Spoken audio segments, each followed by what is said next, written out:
Assalamualaikum warahmatullahi wabarakatuh. Kembali lagi kawan di Legenda Catur Dunia.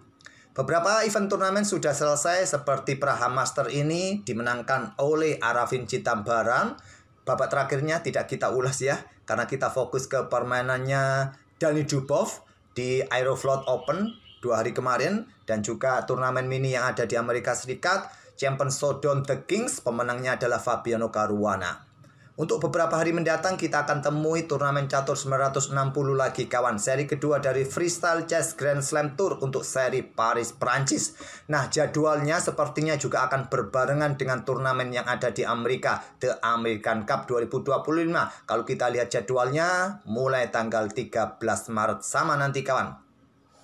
Tapi untuk turnamen catur 960 ini sudah dimulai kualifikasi hari pertama yang dimainkan oleh pemain non-gelar atau pemain amatir seperti kita. Bisa daftar kawan lewat jalur kualifikasi, yaitu memainkan permainan play-in open qualifier. Nanti kalau bisa menang, bisa melanjutkan ke play-in Swiss, akan bergabung dengan para JM kawan.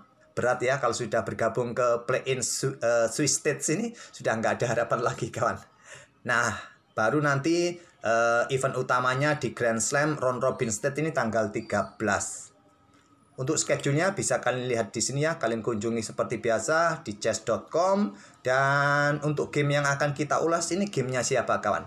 Gamenya Magnus saja ya, Magnus Carlsen. Ada game terbaru dalam permainan klasikal Magnus Carlsen, yang selama 2 hari ini dia bergabung dengan klub atau tim Overspill, bermain di kejuaraan antar klub atau antar tim di Norwegia. Magnus sudah bermain 2 game kawan. Di game pertamanya menghadapi Grandmaster menang. Ini adalah game kedua Magnus kawan menghadapi International Master. Langsung Magnus mengawali dengan pion E4, ada sisilah defense pion C5, kuda F3, pion E6 kawan. Magnus menghadapi variasi kesukaannya sendiri, variasi Prancis. Nah, umumnya kan pion D4, mungkin pion C3, permainan tertutup, ataupun kuda C3 kawan, atau pion D3 saja. Magnus memilih variasi Western Attack, variasi Fianchetto, menempatkan gajah Fianchetto di diagonal gelap panjang. Nah, paling banyak hitam akan bermain di baris ke-6 sayap menteri kawan. Entah itu pion B6, pion A6, kuda C6, pion D6, pion A6. Nah, ruang kosong sudah tersedia buat gajah, tapi tidak buat Magnus.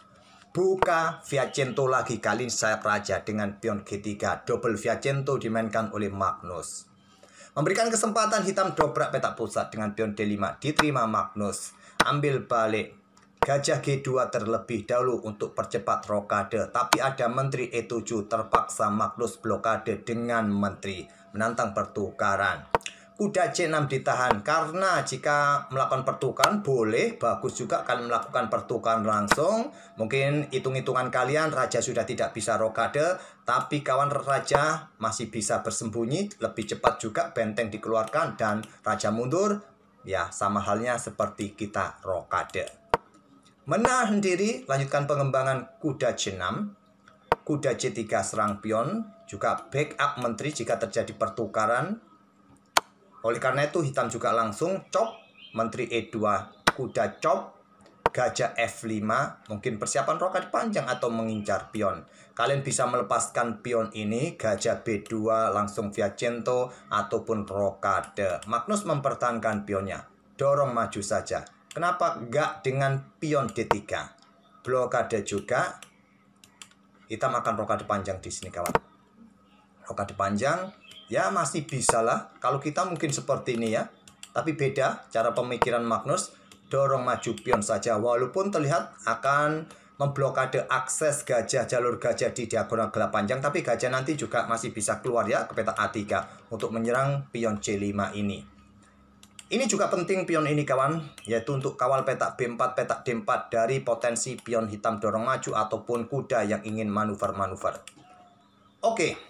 Lanjut kawan dengan kuda F6. Ada rokade dari Magnus Carlsen. Gajah E7, benteng E1, rokade lawannya, dan Magnus keluarkan gajah A3 untuk menekan pion C5. Dan juga ada taktik seperti kuda ini lompat ke petak D4, nanti dicaplok, maka gantinya gajah di petak E7 ya, kena serangan dari gajah, dari benteng juga kawan. Oleh karena itu benteng FE8 backup gajah menempati satu-satunya lajur yang terbuka penuh, lajur E. Kuda F4 terlebih dahulu oleh Magnus, ataupun juga kalian bisa tantang dengan pion D4. Magnus menahan diri untuk bermain di pusat kawan. Kuda F4 menekan pion ini, mungkin diikuti dengan kuda H4, serang gajah, buka diagonal terang panjang, siap dimainkan oleh Magnus Carlsen. Dan yang lebih penting juga Magnus langsung buka ya lajur E-nya. Pion H6 langkah kuatnya buat hitam, memilih dengan langkah gajah D6, mencoba menarget kuda atau buka tantangan pertukaran benteng di lajur E. Magnus dengan kuda H4 serang gajah. Gajah E4 menantang pertukaran gajah terang. Ancam pion F3 ke C2. Dan Magnus menukarkan benteng pukul benteng. Ya gampanglah, raja bisa naik ke petak F2 nanti ya. Dan backup benteng di lajur E nanti. Walaupun sementara dia kehilangan kontrol lajur E kawan. Benteng ambil benteng E8 dan Magnus melanjutkan benteng C1 usir gajah terlebih dahulu, gajah mundur dan kuda caplok gajah G6, ambil balik oleh pion H, kemudian Magnus di sini melangkah kuda D3, memberikan tekanan lebih pada pion. Dan juga untuk menghindari gajah ini ya, karena nanti potensinya bertumpuk pion kalau terjadi pertukaran kawan. Pion B6, ada pion F4, buka diagonal gajah dan juga perkuat struktur rantai pion. Walaupun dia melepas kontrol pada peta E4 ini kawan. Ada benteng E2 menyerang pion di sini. Nah, benteng D1, raja F8 untuk ya geser untuk kontrol petak di lajur E ini. Magnus pion C4 menantang pertukaran, jangan sampai diambil, bukan tantangan ini tapi jebakan. Pion A5. Di posisi ini kawan, kuda E4 ini juga terlihat cukup bagus, walaupun terlihat membuat langkah pengorbanan pion ya. Kalian lompat ke petak D4. Tapi memulai dengan pion A5 dan Magnus ambil pion. Masih sebuah pengorbanan. Kenapa nggak di backup saja pion ini tadi ya? Kenapa nggak melangkah mundur saja ke sini untuk backup pion? Apa masalahnya? Masalahnya benteng ini mau lari kemana kawan? Mundurkah ke sini? Gajah H3. Blokade dengan kuda ke sini. Pion G4. Repot ya, diuber-uber terus ya. Akan mempercepat penguasaan ruang nanti. Oke, kembali lagi ke permainan aslinya kawan. Ya, kita coba lagi. Ke sini lagi. Ya, pion G5. Tetap ya. Tetap. Kehilangan kualitas kalian. Dilepaskan saja. Pion C pukul pion D5 lanjut Magnus. Kuda B4 menantang pertukaran.